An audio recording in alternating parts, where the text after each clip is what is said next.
Without a kidney, I will die. It is not a question of if, it is a question of when. I check my phone again. Nothing. Not a single message. Not a single missed call. Daniel, my husband, is probably at the office. He always says his work is important. More important than dinner together. More important than our anniversary last month. More important, apparently, than his wife facing a death sentence in a cold hospital room. I try calling him again. It rings 4 times before going to voicemail. His voice, smooth and professional, tells me to leave a message after the beep. I hang up without speaking. What is there to say? Come quickly, Daniel. I might be dying. Would he even care? The nurse calls my name. I stand on trembling legs and follow her down a corridor that seems to stretch forever. The walls are painted a pale green, the color of seasickness. My reflection in the glass windows shows a woman I barely recognize. Dark circles under her eyes, pale skin, hair that has not been washed in 2 days. When did I become this person? When did I stop taking care of myself? The answer is simple. I stopped when Daniel stopped noticing. I stopped when his family made it clear I would never be good enough. I stopped when the loneliness became so heavy that getting out of bed felt like lifting a mountain. The doctor's office is small and cluttered. Dr. Ramirez sits behind her desk, her glasses perched on her nose, her expression carefully neutral. She has done this before, I realize, delivered bad news to people who thought their lives were ordinary. She gestures for me to sit, and I sink into the chair like a stone dropping into water. She explains everything again, slowly, carefully, as if I am a child who needs the words broken into smaller pieces. My kidneys are failing. The damage is irreversible. I will need a transplant to survive. Without one, I have perhaps 2 years, maybe 3 if I am lucky. The dialysis will keep me alive, but it is not a solution. It is a bandage on a wound that will never heal. I ask about donors. She tells me that family members are usually the best match. A sibling, a parent, a spouse. The word hangs in the air like smoke. A spouse. Daniel could save my life, if he wanted to, if he cared enough to offer a piece of himself to keep me alive. But, even as the thought forms, I know it is foolish. Daniel has not offered me kindness in years. Why would he offer me a kidney? I leave the hospital at 11 o'clock at night. The parking lot is nearly empty. My car sits alone under a flickering streetlight, looking as abandoned as I feel. The drive home takes 20 minutes, 20 minutes of silence, 20 minutes of wondering what I did to deserve this, 20 minutes of trying to find hope in a situation that feels hopeless. The house is dark when I arrive. Daniel's car is not in the driveway. I let myself in, flicking on lights as I move through rooms that feel more like a museum than a home. Everything is perfect, everything is pristine, and everything is cold. The kitchen counter gleams. The living room cushions are perfectly arranged. There is no warmth here, no laughter, no love. Just the hollow echo of a marriage that died years ago, even if neither of us has been brave enough to bury it. I sit at the kitchen table and stare at my phone. Still no messages. I think about calling my parents, but the thought makes my stomach clench. They moved to Florida 3 years ago, retired, happy. They call on holidays and birthdays, but we have never been close. Not really. My sister is worse.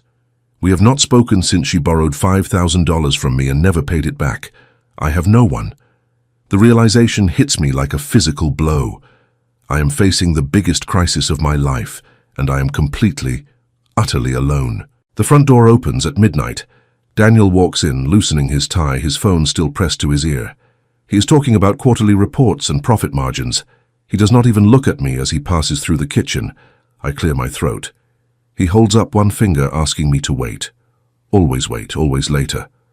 Always not now, Clara. I am busy. I have important things to do. When he finally hangs up, he looks at me with mild irritation. You are still awake, he says. It is not a question. It is an observation, a statement of fact. I am still awake.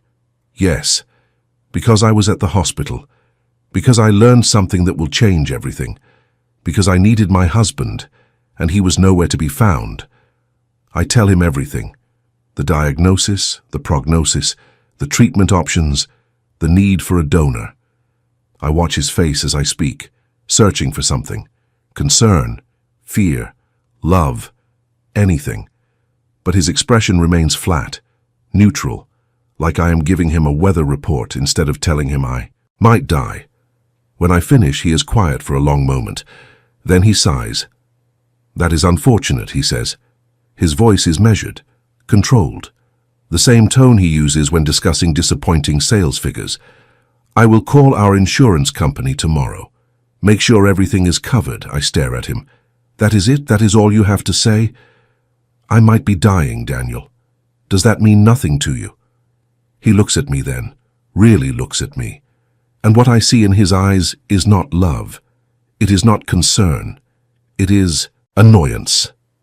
"Clara," he says, his voice taking on that patronizing tone I have grown to hate, "you are being dramatic. People live with kidney problems all the time. You will be fine. Fine. I will be fine." As if fine is enough. As if fine is what I deserve. I think about the years I have spent trying to be the perfect wife, the dinners I cooked that went uneaten, the events I attended where he ignored me, the nights I lay awake, wondering why I was not enough. And now, facing the possibility of death, I am still not enough. I will never be enough for this man. The next few days blur together. I start dialysis. 3 times a week I sit in a chair while a machine does the work my kidneys cannot. The other patients become familiar faces. Mrs. Martinez, who crochets blankets for her grandchildren. Mr. Thompson, who tells jokes that are never quite funny. Young Sarah, who is only 19 and already on her 2nd year of treatment. We do not talk about hope. We do not talk about the future. We talk about television shows and recipes and anything that makes us forget, even for a moment, that our bodies are failing us. Daniel does not visit. He sends a bouquet of flowers once, yellow roses, my least favorite. The card says, "Get well soon," in someone else's handwriting. His assistant, probably. I throw them in the trash. His mother calls, not to offer support, but to remind me that illness is no excuse for neglecting my household duties. She speaks of her own health problems, of her sacrifices, of how Daniel deserves a wife who can keep up with his demanding lifestyle. I listen in silence, the phone pressed against my ear, and I think about what it would feel like to hang up, to never speak to this woman again, to walk away from this family that has never wanted me. The testing begins, blood draws, tissue typing, compatibility assessments. The doctors need to find a match. They start with Daniel. He agrees to be tested, but his reluctance is obvious. He complains about the time it takes, the inconvenience, the needle marks on his arm. When the results come back, he is a perfect match. His kidney could save my life. The doctor delivers the news with a smile, as if it is good news, as if this changes anything. I watch Daniel's face when the doctor tells him. I see the flicker of something in his eyes, not determination, not love, fear. He is afraid, not of the surgery, not of the recovery. He is afraid of losing something, a part of himself, a piece of his precious body. He does not want to give me anything. He never has. That night I bring up the surgery. I try to be gentle, understanding. I know it is a big decision, I say. I know it is scary. But this could save my life. You could save my life. He does not look at me. He stares at the television, his jaw tight, his hands clenched around the remote. I need to think about it, he says. Think about it. As if my life is a business proposal, as if my survival requires a cost-benefit analysis. Wait, days pass. A week, 2 weeks. He does not bring it up again. Every time I try to discuss it, he changes the subject. He has meetings. He has deadlines. He has everything except time for me. The call comes on a Tuesday afternoon. I am at the dialysis center, hooked up to the machine, when my phone buzzes. It is Daniel's assistant. She sounds nervous, apologetic. "Mr. Bennett asked me to inform you," she says, "that after careful consideration, he has decided not to proceed with the donation. He feels it would be too risky for his career. He needs to be in peak physical condition for the upcoming merger. I do not cry. I do not scream. I simply disconnect the call and stare at the ceiling. The machine hums beside me. Mrs. Martinez is talking about her grandson's birthday party. Mr. Thompson is complaining about the hospital food. And I am sitting here, realizing that my husband has chosen his career over my life, his merger over my survival, his precious body over our marriage. Something shifts inside me. Something that has been holding on for years finally lets go. I do not feel sad. I feel empty, clean, like a wound that has been drained of infection. The pain is gone, and in its place is clarity, crystal clear, razor-sharp clarity. I'm going to divorce Daniel Bennett. The decision settles into my bones like truth. Not a question, not a possibility, a certainty. I have spent 7 years trying to earn love from a man incapable of giving it. I have shrunk myself, silenced myself, erased myself, all to fit into his world. And now, when I need him most, he has shown me exactly who he is. A man who would let his wife die rather than inconvenience himself. Check begins.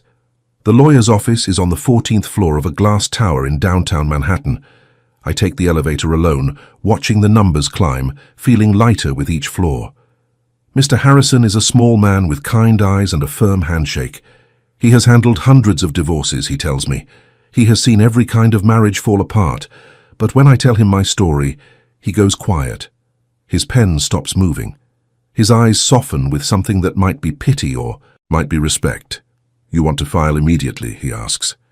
I nod. Today, if possible. He studies me for a moment. Most people hesitate, he says. They wonder if they are making the right decision. They ask for time to think. I have thought, I tell him. For 7 years I have thought. I have hoped and waited and prayed for things to change. They never did. They never will.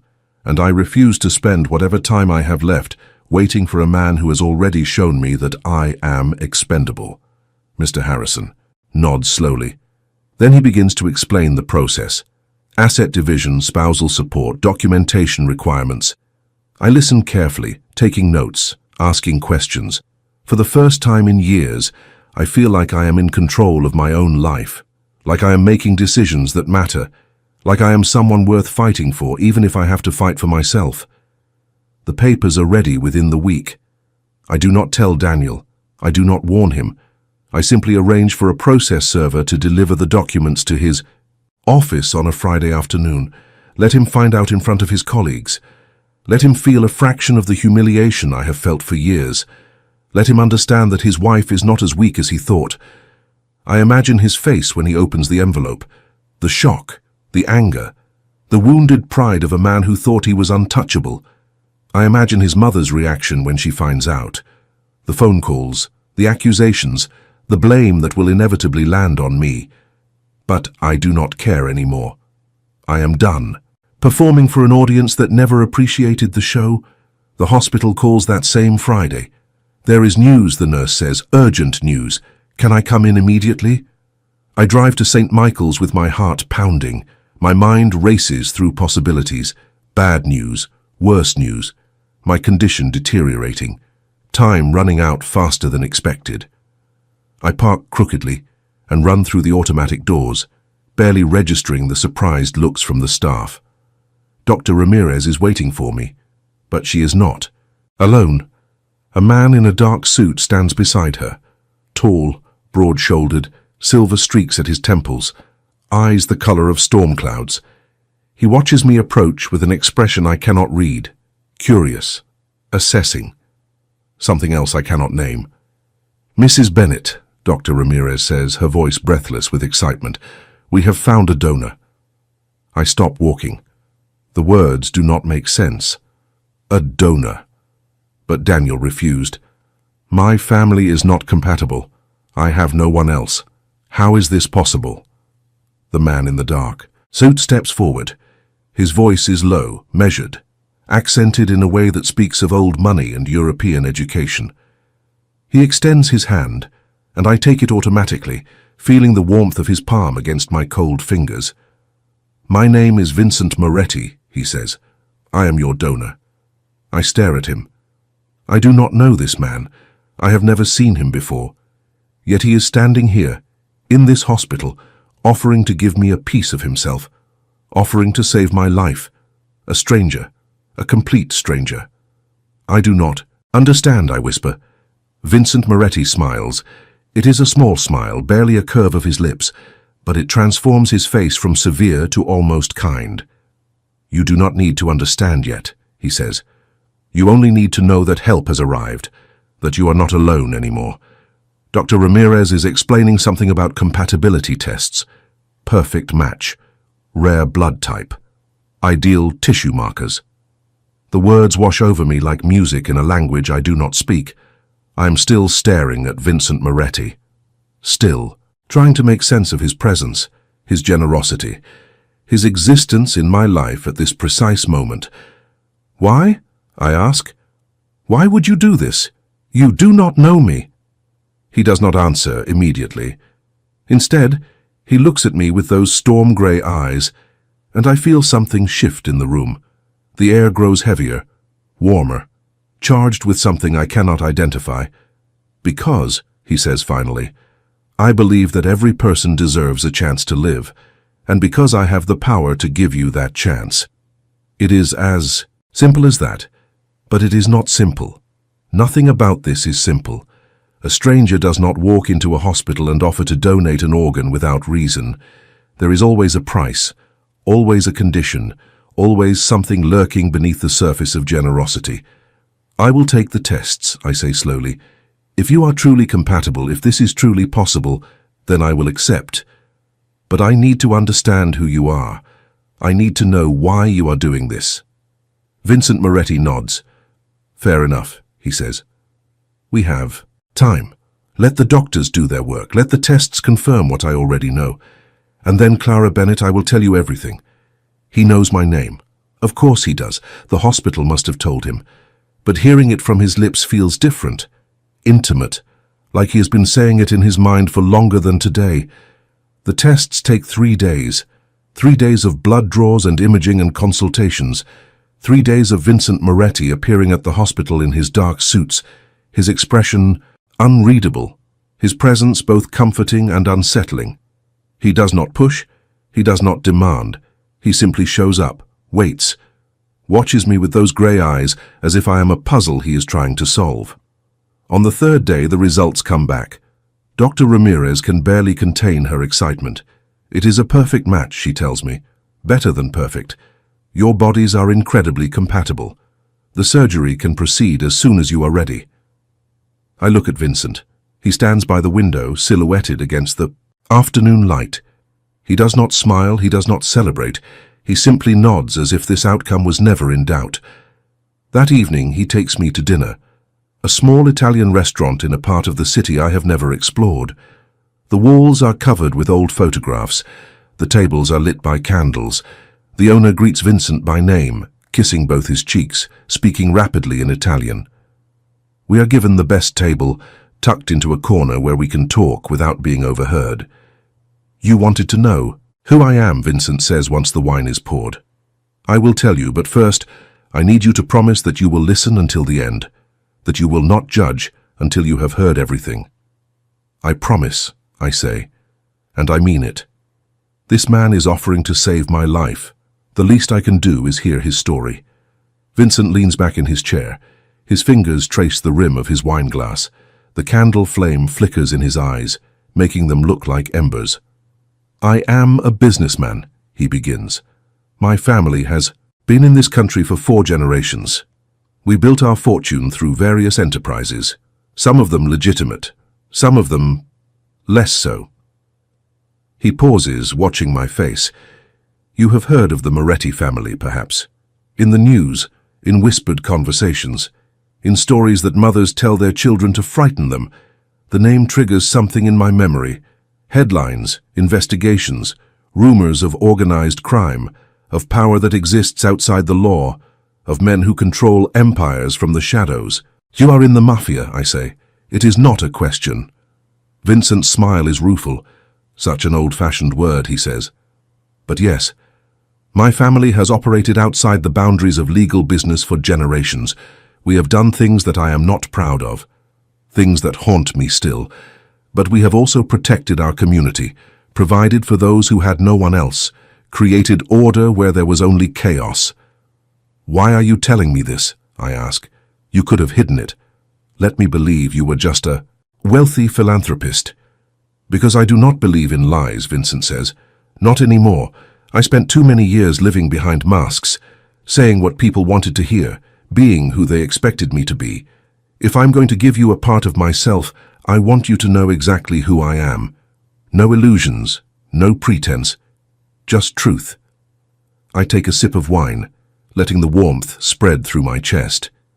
This man is a criminal, a member of an organization that has caused untold harm.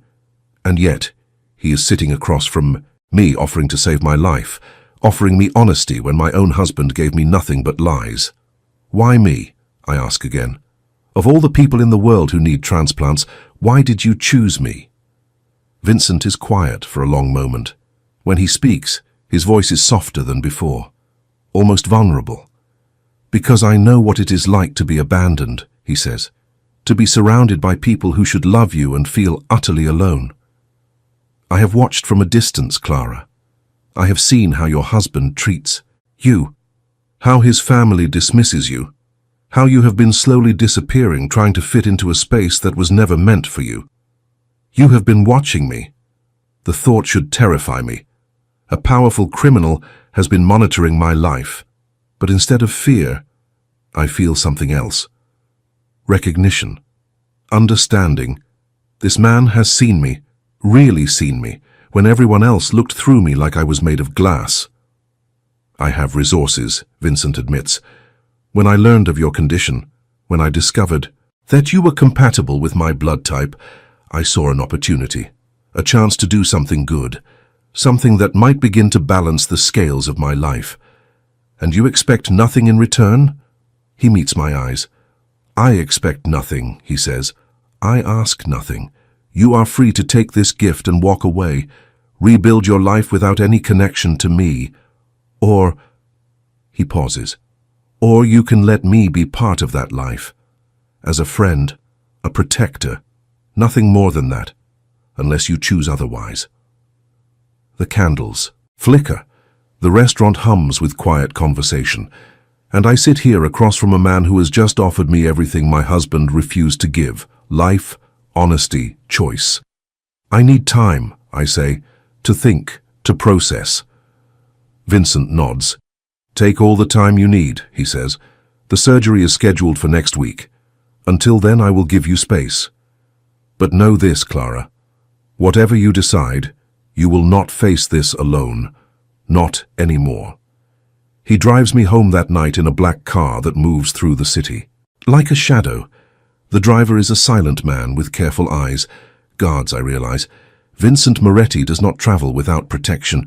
His world is dangerous in ways I am only beginning to understand. When we stop in front of my house, Vincent walks me to the door. The night air is cold. Stars are scattered across the sky like spilled diamonds. He takes my hand, and his touch is gentle, warm. Sleep well, he says. Dream of the future you want, and know that whatever that future looks like, I will help you build it. I watch him drive away. Then I walk into the house that no longer feels like home. Daniel is sitting in the living room, the divorce papers spread across the coffee table. His face is twisted with rage. What is this? He demands. What the hell is this, Clara? I take a deep breath. Those are divorce papers, Daniel. I filed for divorce. You cannot do this. He stands, his fists clenched, his voice rising. You cannot leave me. Do you have any idea what this will do to my reputation? To my family? Your family, I say quietly, has never been my family. And your reputation has always mattered more to you than I have. You proved that when you refused to help save my life. That was a business decision, he snaps. The merger requires... The merger, I interrupt, will happen without your kidney. And your marriage will end without your consent. I am done, Daniel.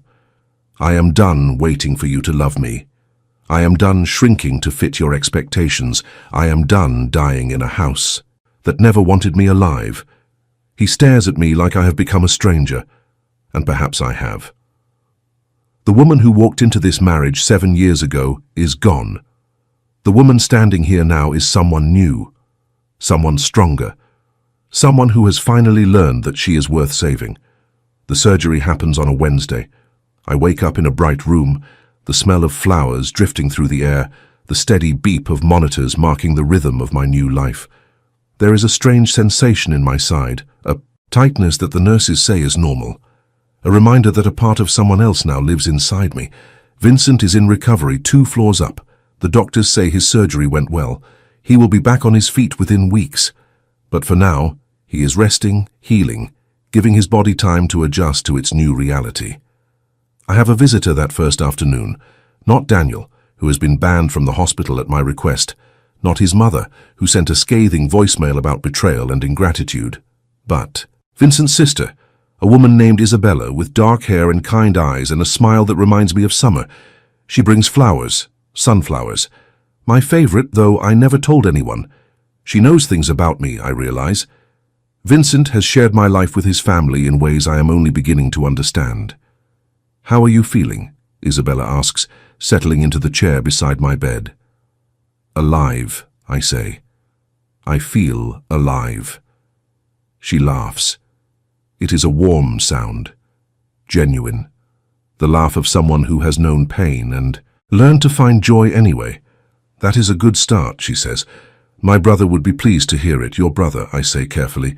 "He told me about your family, about what you do." Isabella's expression does not change. "He values honesty," she says. "It is one of his best qualities, and one of his worst. He cannot lie, even when lying would be easier." "Is that why he helped me? Because he cannot lie to himself about what is right?" She considers the question. "Partly," she says, "but also because he has been watching you for months, Clara. Not in a frightening way, in the way a man watches someone who reminds him of the person he wants to become. You have suffered in silence. You have held on when most would have broken. You have shown courage that our family recognizes, values, respects. I do not know what to say. A powerful family has been observing my quiet struggle, seeing strength where I only saw survival. It is a strange feeling, unsettling and flattering in equal measure." "What happens now?" I ask. Isabella smiles. "Now you heal," she says. "Now you discover who you are when you are not fighting to stay alive. Now you make choices because you want to, not because you have to. And if you want our family to be part of that journey, we will be there. But the choice is always yours." The weeks pass slowly. Healing is not the triumphant march I imagined. It is measured in small victories, walking to the bathroom without help, eating solid food without nausea, taking a shower without exhaustion. Each day brings progress, and each night brings dreams that feel more like visions of possibility than shadows of fear. Daniel signs the divorce papers eventually. His lawyers fought hard, but mine fought harder. Mr. Harrison, it turns out, has a special talent for dealing with men who think their money makes them untouchable. The settlement gives me enough to start over. Not wealthy, but free. Free from the house that never wanted me. Free from the family that never saw me. Free from a marriage that was always more performance than partnership. I move into a small apartment in Brooklyn. It has hardwood floors and big windows, and a view of a park where children play on sunny afternoons. I hang sunflowers in the kitchen. I paint the bedroom walls a soft blue. I create a space that feels like me for the first time in years. Vincent visits on the first day. He brings a bottle of wine and a small painting of the Italian coast. "For your walls," he says. "Something beautiful, too. Look at when the days feel long." We sit on my new couch, surrounded by boxes that still need unpacking, and we talk. Not about his family or my divorce or the surgery that saved my life. We talk about books and movies and places we want to visit. We talk about childhood memories and embarrassing moments and the dreams we had before life taught us to be realistic. He is different than I expected. Quieter, more thoughtful. There is violence in his past, I know. decisions that cannot be undone. But there is also this: a man who listens when I speak, a man who asks questions and actually wants the answers, a man who looks at me like I am already whole, not a project to be fixed. Spring arrives with unexpected warmth. The park outside my window fills with flowers. I start physical therapy to rebuild the strength I lost during months of illness. I find a job at a small non-profit, helping families navigate the healthcare system. It does not pay much, but it gives me purpose, meaning, a reason to wake up every morning that has nothing to do with anyone but myself. Vincent becomes a fixture in my new life. Not overwhelming, not demanding, just present. He appears on Saturday mornings with croissants from a bakery in his neighborhood. He takes me to concerts and museums and restaurants I never knew existed. He introduces me to his world gradually, carefully, always giving me the option to step back. His family accepts me with a warmth I have never known. Isabella becomes my closest friend, calling me every evening to check in, dragging me to yoga classes and wine tastings and long walks through the city. Their mother, a formidable woman named Rosa, teaches me to cook authentic Italian dishes, sharing recipes that have been in the family for generations. Even his brothers, men who carry themselves with dangerous grace, treat me with respect that feels earned, not expected. But there are also shadows, moments when Vincent's phone rings and his expression hardens, nights when he disappears without explanation and returns with exhaustion carved into his face. I know what he does. I know that his power comes at a cost, and I struggle with what it means to care for a man whose world operates by rules I cannot fully understand. One evening, 3 months after my surgery, I ask him directly. "How do you reconcile it?" I say. "The person you are with me and the person you are in that other world." We are sitting on the roof of his building, watching the sunset paint the city in shades of gold and orange. Vincent is quiet for a long time. When he speaks, his voice carries the weight of years. "I do not reconcile it," he admits.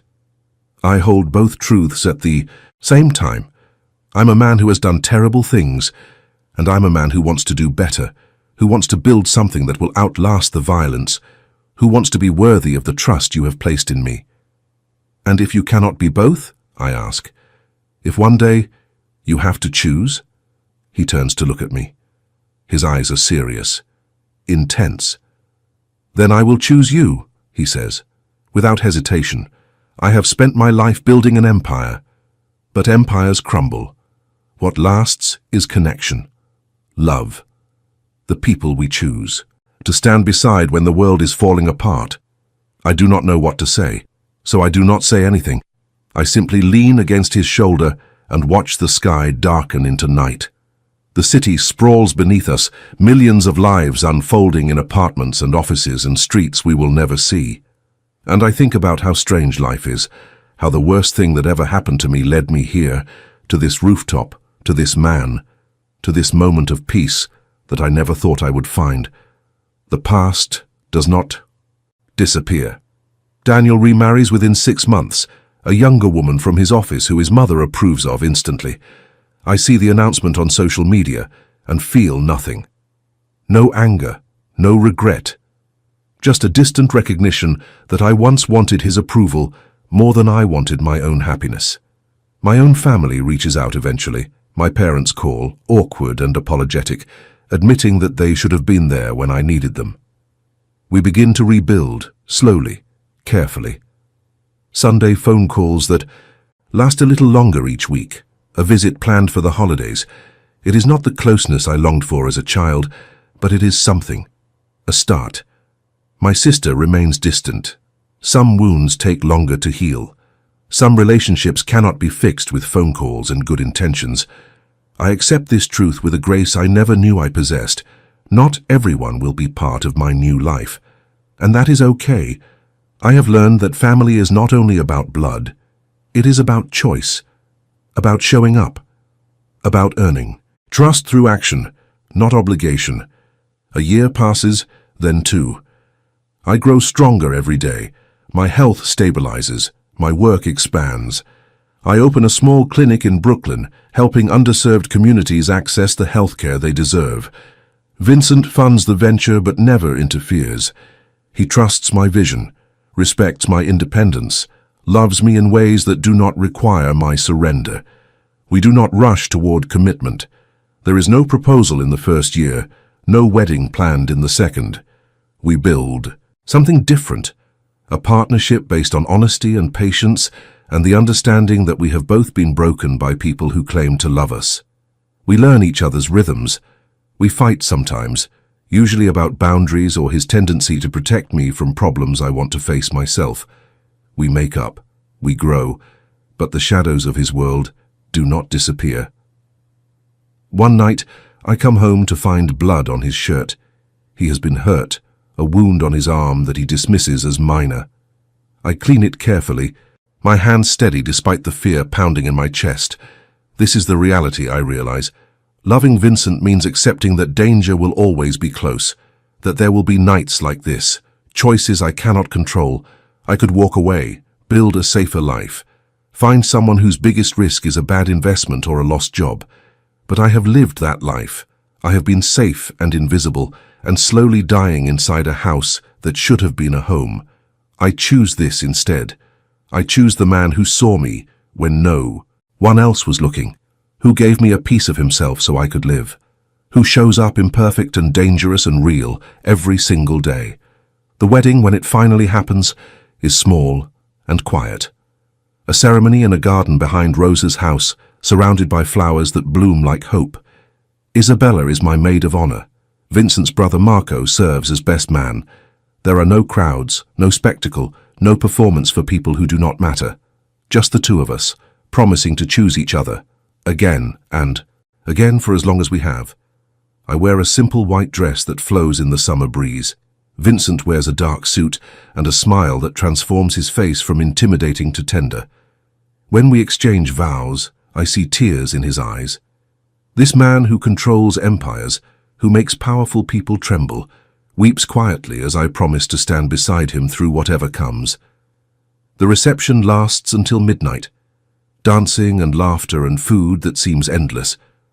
I watch Vincent across the room, surrounded by his family, relaxed in a way I rarely see. He catches my eye and raises his glass. A silent toast, a promise. Whatever happens next, we face it together. Married life is different than I expected, not because Vincent changes, but because I continue to grow. The clinic expands. We hire more staff, open a second location, start a foundation to help families afford the care they need. I throw myself into the work, finding purpose that has nothing to do with pleasing anyone but myself. Vincent supports every venture. He attends fundraisers in his impeccable suits, charming donors with a smile that hides the steel beneath. He connects me with resources I could never access alone. But he never tries to take over, never suggests that my work is less important than his. He understands, perhaps better than anyone, what it means to build something that matters. We talk sometimes about having children. The idea both excites and terrifies me. My body has been through so much. The doctors say it is possible but risky. Vincent is patient as always. No pressure, he says. We decide together. If children are meant for us, we will find them. Through any path that opens. The path opens sooner than expected. Not through pregnancy, but through tragedy. Isabella calls one morning, her voice breaking with grief. A family in our community, people connected to the organization, has been torn apart by violence. A father lost, a mother barely surviving, and 3 children, alone and terrified, with nowhere to go. We take them in that same night. Sophia, 8 years old with her mother's eyes. The twins, Marco and Lucia, 6 years old and inseparable. They arrive with small suitcases and smaller smiles, uncertain of this new home, uncertain of us. I understand their fear. I remember what it felt like to need someone and wonder if they would stay. Vincent is gentler with them than I have ever seen. He reads bedtime stories with different voices for each character. He makes pancakes, shaped like animals on Sunday mornings. He teaches Marco to play chess, and helps Sophia with homework and lets Lucia paint his fingernails in every color of the rainbow. The children begin to trust him, then to love him. And I watch a man who was raised in violence learn to be a father through tenderness. The adoption process takes years, legal complications, background checks that require creative navigation, bureaucratic obstacles that test our patience daily. But we persist. We fight for these children with the same determination that has defined both our lives. And finally, on a spring day much like the one when I first met Vincent, the judge signs the papers. Sophia, Marco, and Lucia become Moretti's. They become ours. I stand in the courtroom, holding Vincent's hand, watching our children receive their new names, and I think about how far we have traveled. From a hospital room where I thought I would die alone to this moment of radical belonging. From a marriage that tried to erase me to a family that sees me clearly. From desperation to something that feels like grace. The road was not straight. There were detours and dead ends and moments when I wanted to give up. But I kept moving, kept choosing, kept believing that somewhere ahead there was a life worth living. And now I am here, surrounded by love, anchored by purpose, home at last. Vincent and I stand on the courthouse steps, our children between us, the future spreading out like a map with no edges. Sophia looks up at me with those serious eyes. "Are we really a family now?" she asks. I kneel down so our faces are level. "We were always a family," I tell her. "The papers just make it official." She considers this for a moment. Then she smiles, bright and sudden, like sunshine breaking through clouds. "Okay," she says. "Can we get ice cream?" Vincent laughs. The sound fills the air like music. "Ice cream for everyone," he says, lifting Marco onto his shoulders while Lucia grabs his free hand. "My wife insists on it. My wife." The words still feel new, even after all this time. I take Sophia's hand and follow my family down the steps, into the city, into the life we have built together. The evening settles soft around our home, a house that we chose together, with rooms that echo with laughter and footsteps and all the small sounds of a family learning to love each other. I stand at the kitchen window, watching Vincent teach the twins to kick a soccer ball in the backyard. Sophia sits at the table behind me, doing homework, asking questions about history and science and why the sky is blue. This is my life now. Not the one I planned, not the one I thought I deserved, but the one I built, piece by piece, from the rubble of everything that fell apart. Rosa visits every Sunday. She cooks enough food for an army and insists that the children need more pasta in their lives. Isabella comes too, with her husband and their baby, and the house fills with noise, and chaos, and the particular joy that only comes from being surrounded by people who show up, who stay. The clinic continues to grow. We serve thousands of families now, people who arrive desperate and leave with hope. I work long hours, driven by the memory of sitting alone in that hospital waiting room, terrified and invisible. No one should feel that way, I decided. No one should face their darkest moments without someone to hold their hand. Vincent's business has changed too, the E. Organization still exists, still wields power in ways that make me uncomfortable sometimes, but he has pushed toward legitimacy, investing in legal enterprises, distancing himself from the operations that once defined his family. It is slow work, dangerous work. There are people who do not want things to change, but he is patient, relentless, committed to building something that our children can be proud of. We fight sometimes. Marriage is not the smooth road that movies promise. There are disagreements about work and parenting and how much danger is acceptable. There are nights when I lie awake, worrying about threats I cannot see. There are moments when the weight of his world presses down on us both, and I wonder if we made the right choice. But then morning comes, and Vincent is beside me, his warmth against my back, his breath slow and steady in sleep. And I remember all the mornings I woke up alone, even when Daniel was in the bed next to me. I remember what it felt like to be invisible, and I am grateful, fiercely and completely grateful for this imperfect life we have made together.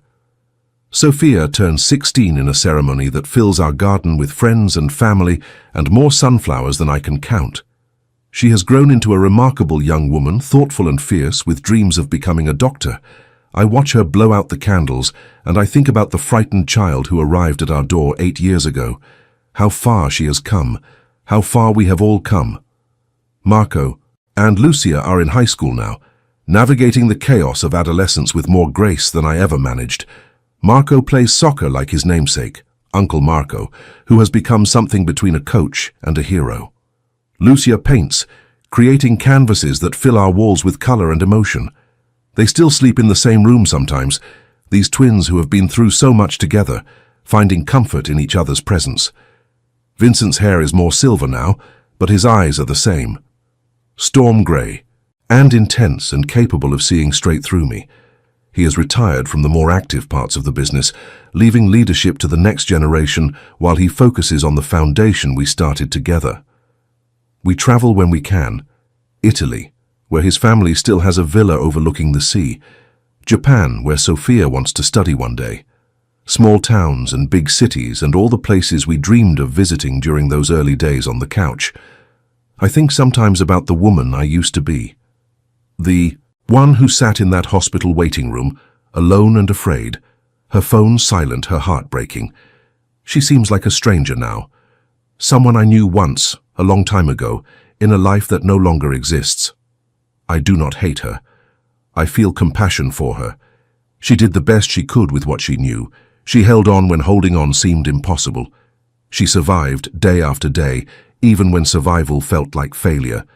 And eventually, she found the courage to let go, to file those papers, to walk away from a life that was killing her slowly, to open herself to the possibility that something better was waiting. That courage did not come from nowhere. It grew in the darkness, in the loneliness, in the silence of all those nights spent wondering why she was not enough. It grew because she refused to give up, even when giving up would have been easier, even when everyone around her had already given up on her. And then Vincent appeared, a stranger who was not supposed to exist in her world, a man whose past would have terrified her if she had known it sooner, but also a man who saw her, who chose her, who gave her a chance to live when the person who promised to love her forever decided she was not worth the inconvenience. That is the thing about second chances. They rarely look the way you expect. They come wrapped in darkness, in danger, in everything you have been taught to fear. They ask you to trust when trust has betrayed you. They ask you to hope when hope feels naive. They ask you to love when love has left you broken. But if you are brave enough to reach for them, if you are strong enough to hold on, they can transform your life in ways you never imagined. They can turn a woman who was dying into a woman who has never felt more alive. They can turn loneliness into belonging, despair into joy, fear into freedom. I stand on the back porch now, watching the sunset paint the sky in colors that seem chosen just for this moment. Vincent is beside me, his hand in mine, our fingers intertwined. The children are inside, their voices rising and falling in the rhythm of ordinary life, and I am filled with gratitude so profound it feels like prayer. This is not the ending I expected. It is better, more complicated, more real, and it belongs to me, to us, to the family we chose to build from the wreckage of everything we lost.